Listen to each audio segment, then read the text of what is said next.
የስንት አመት ደሞዝ ነበር ያልሽው? የ3 አመት ደሞዝ እነዚህ እቃዎች ላይ አርፎበታል። እቃዎቹን ላሳያችሁ።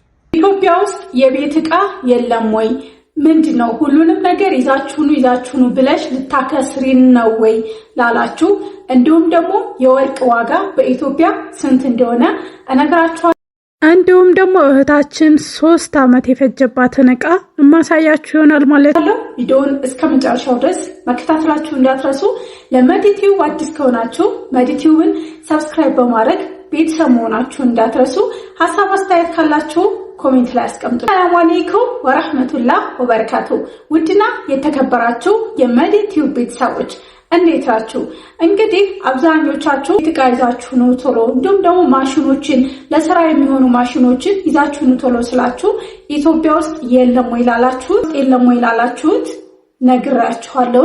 ኢትዮጵያ ውስጥ ምንም ነገር የሌለ ነገር የለም። ግን እናንተ ከዛ እቃ ገዝታችሁ ብትመጡ እውነት ከቀረጥ ነፃ ከሆነ ትጠቀሙበታላችሁ እንጂ አትጎዱም። እኔ ሙሉ የቤት እቃ ነው ይዤ የመጣሁት። በተለይ የኩሽን እቃ በቃ ገበያ ወጥቼ እቃም በጠየኩ ቁጥር ሁሌ እንኳንም ገዛሁኝ እያልኩኝ በጣም ያመሰገንኩባቸው ጊዜያቶች አሉ ማለት ነው። ነገር ግን እንደዛ ስላችሁ እናንተ የመጣችሁበትን አላማችሁን ትታችሁ የቤት እቃ ወይም ደግሞ የማይረባ ነገር ሰብስቡ እያልኳችሁ አይደለም።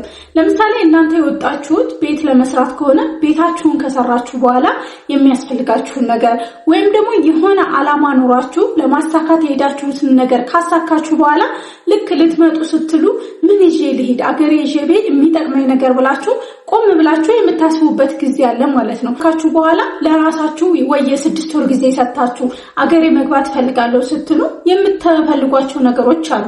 እነዛ የምትፈልጓቸው ነገሮች እነዚህ ነገሮች ይዛችሁ ብትመጡ የተሻለ ነው ብዬ የምነግራችሁ። የሄዳችሁበትን አላማ አሳክታችሁ ቤት መስራት ከሆነ ቤታችሁን ሰርታችሁ ለእጃችሁ ወረት ለምሳሌ ከዚህ ስትሄዱ እኔ 5 ሚሊዮን 2 ሚሊዮን እንዲኖረኝ ይሄንን ብር ሰርቼ መምጣት ነው የምፈልገው ብላችሁ የራሳችሁትን የገንዘብ መጠን ካስቀመጣችሁ በኋላ እሺ አሁን ሌላስ ምን ያስፈልገኛል የምትሉ ካላችሁ ነው ይሄንን እንጂ አይ ቤት አትስሩ፣ አብዛኞቻችሁ ደግሞ ወርቅ አትግዙ፣ ምንም ነገር አታድርጉ፣ ነገር ግን የቤት እቃ ይዛችሁ ነው እያልኩ አይደለም። በጣም ልትገነዘቡት የሚገባው ነገር ማለት ነው። እናንተ እዛው ናችሁ ለአክስቴ ለወንድሜ መረዳት የሌለባቸውን ሰዎች ከምትረዱ እዛው ናችሁ የራሳችሁን የቤት እቃ ብትገዙ የተሻለ ነው። ገብቷችኋል? ስለዚህ ግልጽ ማድረግ የምፈልግላችሁ የሄዳችሁበትን አላማ እንዳትስቱ። አላማችሁን ካሳካችሁ በኋላ ወደ ኢትዮጵያ ለመምጣት የሆነ ሰው ወደ ኢትዮጵያ ለመምጣት የሚያስበው እኮ የሆነ ነገር ካሳካ በኋላ ነው።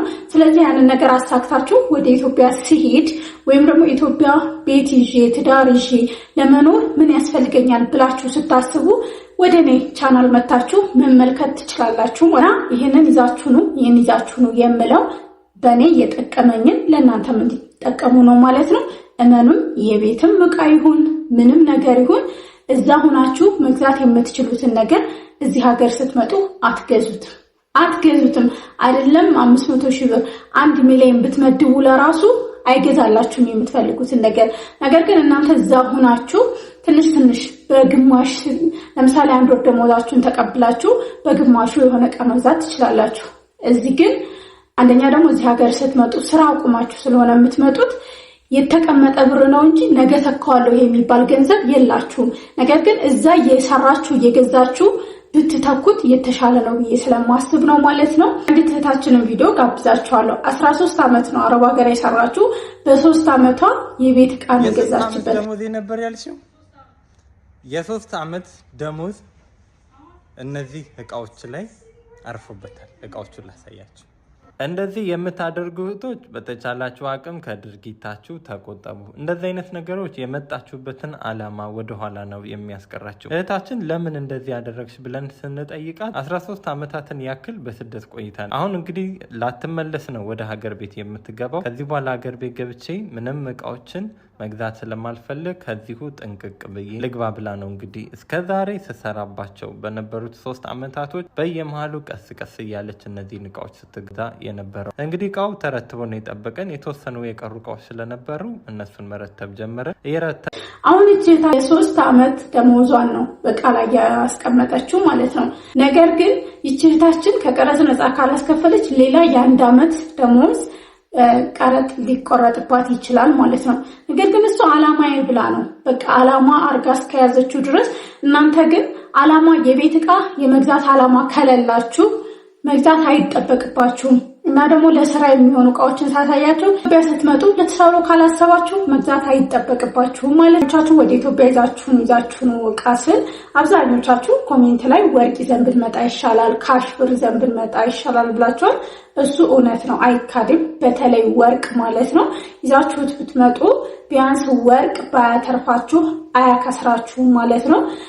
የሆነ ነገር ቢቸግራችሁ ብትታመሙ የሆነ ነገር ቢመጣባችሁ ስራ መጀመር ለራሱ ብትፈልጉ ወርቃችሁን ሽጣችሁ ስራ መስራት ትችላላችሁ ማለት ነው። የሆነ ነገር ለምሳሌ አሁን ላይ ወርቅ ገዝታችሁ የዛሬ 2 ዓመት ቦታ ቤት ልግዛ ብትሉ ወርቃችሁን ሽጣችሁት መግዛት ትችላላችሁ።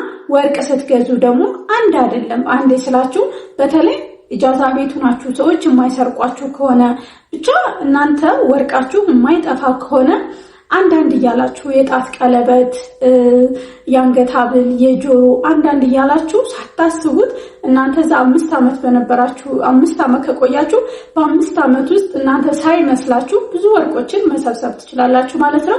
እዚህ ጋር ላሳስባችሁ የምፈልገው ነገር ወርቅ ስትገዙ ፈርጥ ያለው መሆን የለበትም ማለት ነው። ማለት ለማትረፍ ለመሸጥ ለማጌጥ ካልሆነ የሆነ ሰዓት ሸጠዋለሁ ብላችሁ የምታስቡት አይነት ወርቅ ከሆነ ፈርጥ ያለው ቀለበት ስትሸጡት ፈርጡ መውጣት አለበትና ግራም ሊቀንስባችሁ ስለሚችል ፈርጥ ያለው የአንገት ሐብልም ሆኖ የሆነ የሚያብረቀርቅ እንደዚህ አይነት ነገር አጋጣሚ እንደነዚህ አይነት ነገር የሚያብረቀርቅ ለአንገት ሐብልም ለጆሮም ካለው እሱን እንዳትገዙት። ምክንያቱም ስትሸጡት ግራም ሊያጎልባችሁ ይችላል ማለት ነው። ኢትዮጵያ በአሁኑ ሰዓት ወርቅ 1 ግራም ወርቅ የባህሬን ይለያያል፣ የሁሉም ሀገር ይለያያል። ብቻ ከ20 ሺህ ብር ጀምሮ እስከ 23 ሺህ ብር 1 ግራም ወርቅ ይገዛል ማለት ነው። መግዣው ነው። መሸጫው ደግሞ የ1 ሺህ ብር የ2 ሺህ ብር ቅናሽ ነው ማለት ነው። በጣም ቅርብ ጊዜ 15 ሺህ ብር ነበር እኔ በእጄ ሽጫለሁኝና 13ም 15ም ነበረ። አሁን ይሄው 3 ወር 4 ወር ቢሆነው ነው 1 ግራም ወርቅ ወደ 20 ሺህ ብር ገብቷል ማለት ነው። አይነት አላቸው ከ20 ሺህ ጀምሮ እስከ 23 ሺህ ነው ማለት ነው። ስለዚህ አሁንም እዛ በእርግጠኝነት ተወዷል። እዚህ 20 ሺህ ብር ከሆነ በፊት ድሮ 150 ነበር 1 ግራም፣ 200ም ነበር፣ 300ም ነበር። አሁን ምናልባት 500ም ደርሶ ሊሆን ይችላል። ነገር ግን አሁን 500 ውድ ነው ብላችሁ አትተውት። 1 ግራም ወርቅ ግዙት። ብትገዙት ምንም አትከስሩም ማለት ነው። የዛሬው ቪዲዮ ይህንን ይመስል ነበረ። ቪዲዮውን ከወደዳችሁት ላይክ፣ ሼር ማድረጋችሁ እንዳትረሱ። ሀሳብ አስተያየት ካላችሁ ኮሜንት ላይ አስቀምጡልኝ። በሌላ ቪዲዮ እናንተን ይጠቅማል ያስተምራል ብዬ ባሰብኩት ቪዲዮ እስከምንገናኝ በያላችሁበት ሰላማችሁ ይብዛ። ባይ ባይ።